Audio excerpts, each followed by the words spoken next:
YouTube, what's going on? My name's Lex and welcome back to my channel, Sandals and Steel Toes. So I am in zone 6A and our estimated last frost date this year, I checked, and it's looking like it's going to be May 5th. Now, I don't trust that at all. Last year, we had snow May 10th, and it was very cold. So I'm taking that with a grain of salt, and I will not be putting anything that is not frost hardy out in the garden on May 5th. No. If you're familiar with this area, you probably want to be planting all of your tender vegetables like your tomatoes, squashes, melons, peppers, eggplant, all those types of heat-loving things. You're going to want to wait. Don't go by the last frost date in Northeast Ohio. Just don't do it.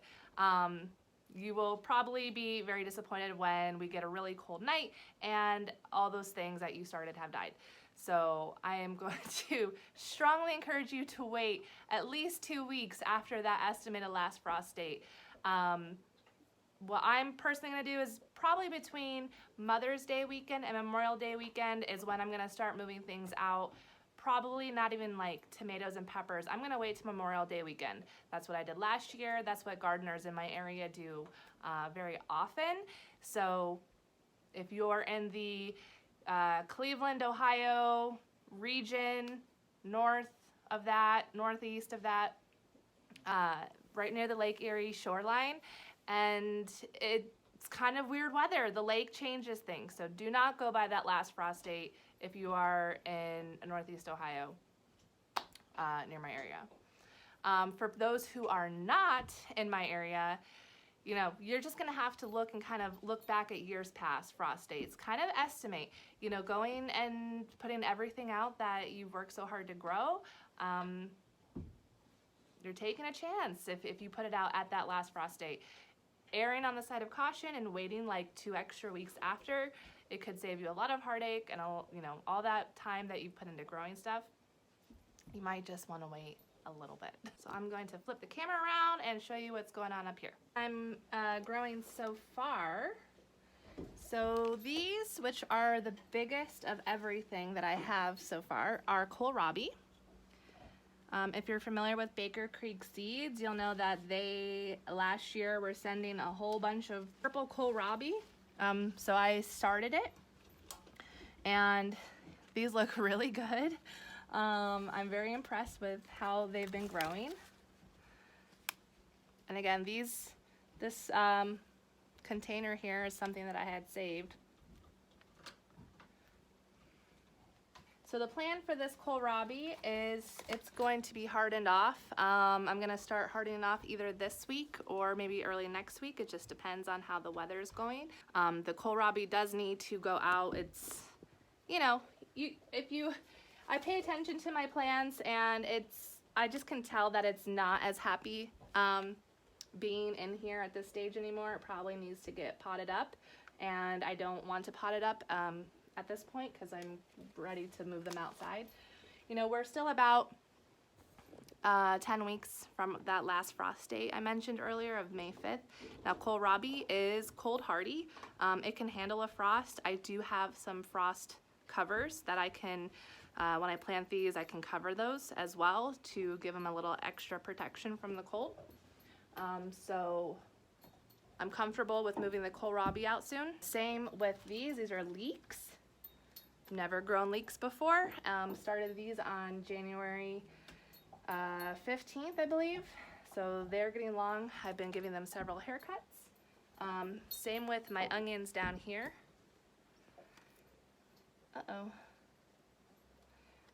I have yellow onions and purple onions and new to growing onions as well.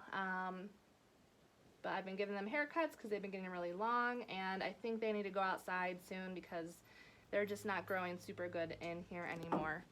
And another thing about onions that I've learned during this experiment is that they need to have a similar light pattern to what is outside. So if they get too much light indoors, it can make their bulbs not grow fully. because basically they're getting too mature too quickly. And so I have them under a not as bright lamp that I have, and I keep this one turned off actually pretty often, just so they're not getting as much light. So we'll see. And I have some fun sweet pea flowers that just came up, and they are growing so fast. So this is what they'll look like. So these are a bunch of peppers and some flowers that I started on January 29th. So these pepper varieties are about 4 weeks old now, so they are ready to be up potted, so I'm gonna be working on that.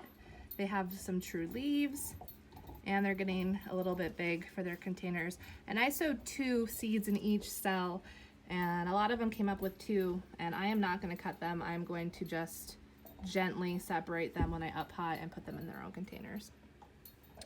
My single cilantro that sprouted, I'm still trying to grow good cilantro. It's been difficult. Lupine. So lupine's one of my favorite flowers, and I found these really pretty variegated seeds. So I tried them out. I've only gotten 1 to grow so far, but I'll take it.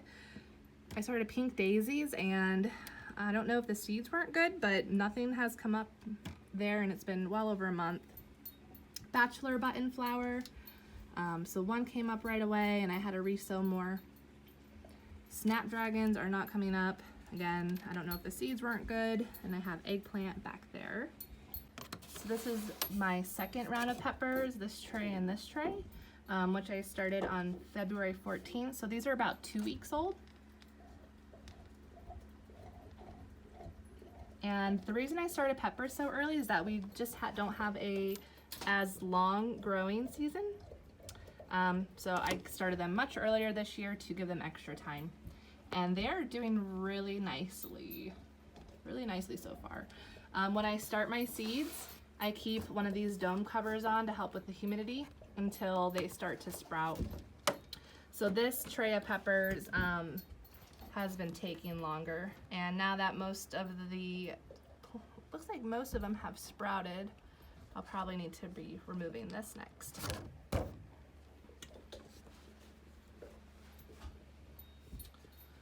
And then over here, we have a whole bunch of brassicas. So I've got a couple of varieties of choy, cabbage, Brussels sprouts.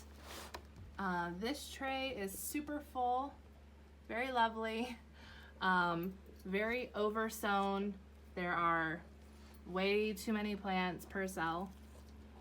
I don't like to cut them. I don't like to cut out the weaker ones and leave the stronger ones. I like to let them get some true leaves, and then I'm going to up pot them, and I'll have a lot.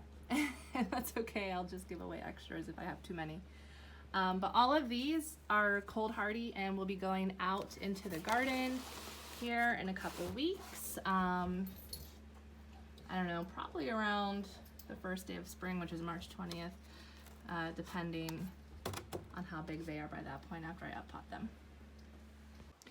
And the last section of my little indoor garden that I want to talk about is my salad bar. So I don't like to buy salad greens from the store. They're often mushy, they don't last very long, they don't really taste very good, and for me, like, it's really easy to grow salad, and so I don't like to buy it. In the winter, obviously, it's very hard, and I'll do it if I have to, but I wanted to try out growing my own salad greens in the house and see how it goes. So I've had good success, and this is what's over here. So this area in my bay window is what I like to call my salad bar. So I started all of this lettuce and kale and Swiss chard on January 15th, and within a month I was picking baby greens and eating salads. So this white tray here, I used these in previous years for growing strawberries, and last year we took these out and actually put all of our strawberries in a strawberry bed, and I have a video of that if you're interested to see that project. But I saved these trays. So again, saving, reusing, recycling all of your containers. Don't throw anything away. Even a bunch of these that had cracks in them, they're still okay. So I use these to up pot all of the kales and lettuces I started. So I have 3 different kinds of kale here. Dino kale and dwarf blue kale and scarlet kale. And it looks a little bare because we've just been picking off of it and eating it. And then I have Swiss chard growing, and this is Swiss chard, and that's Swiss chard. And in here, some different varieties of lettuce greens. So Rouge de Hiver, so this is like a cold, hardy, kind of like a romaine. And when it's outside, it gets reddish leaves. Now inside, they're not really changing colors, just probably because it's not so cold in here. But I do have Paris Island cause, and this is endive in here.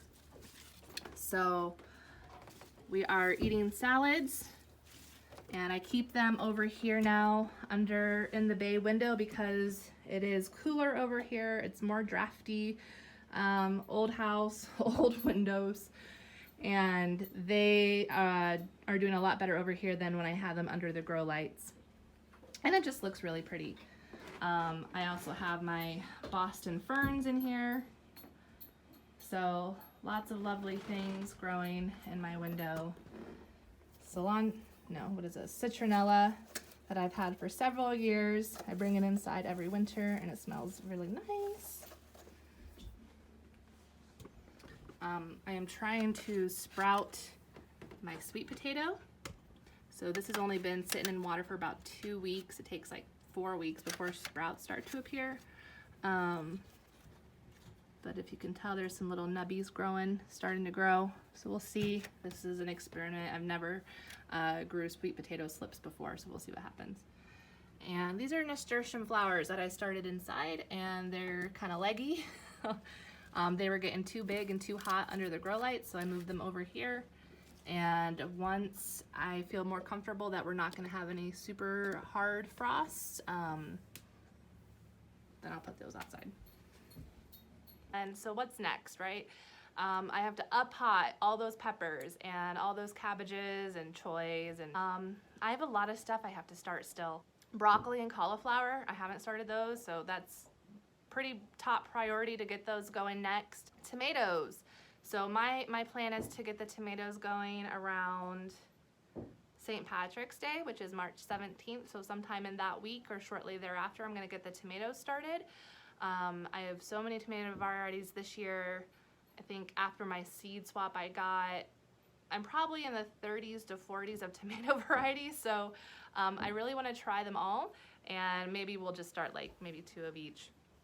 I'm gonna have a lot of tomatoes this year. I have already decided that my garden needs more tomatoes. We are out of tomato sauce that I canned. We ran out sometime in January, so I need to grow more tomatoes so I can make more sauce.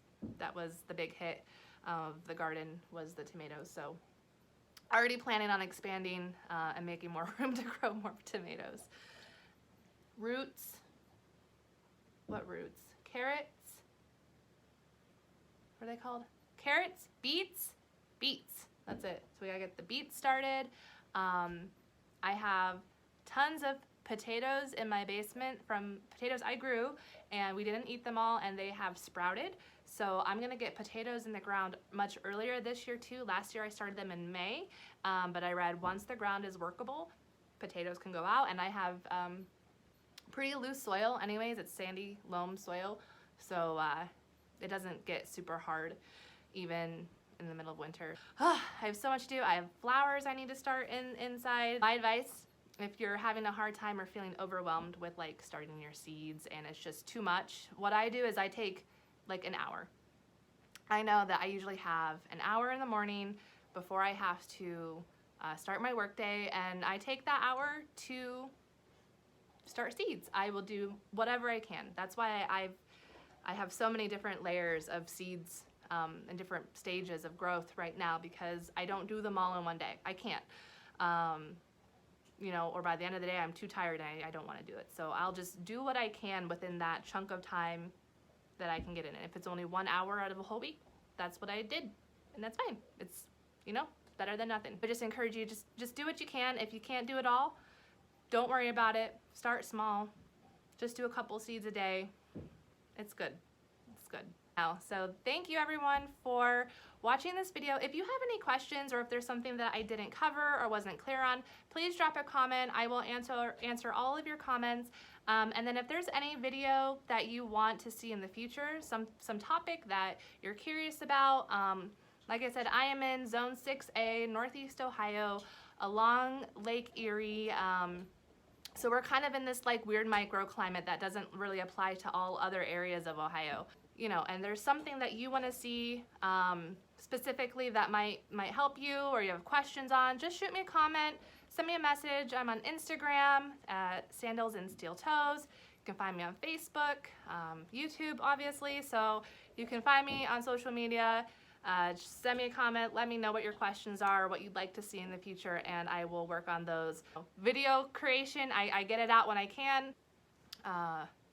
Please reach out. I love to hear from you. Do something you love today, even if you have 10 minutes, just set it aside, do something for yourself. So, yep, thank you guys. Have a great day. We'll talk soon. Bye.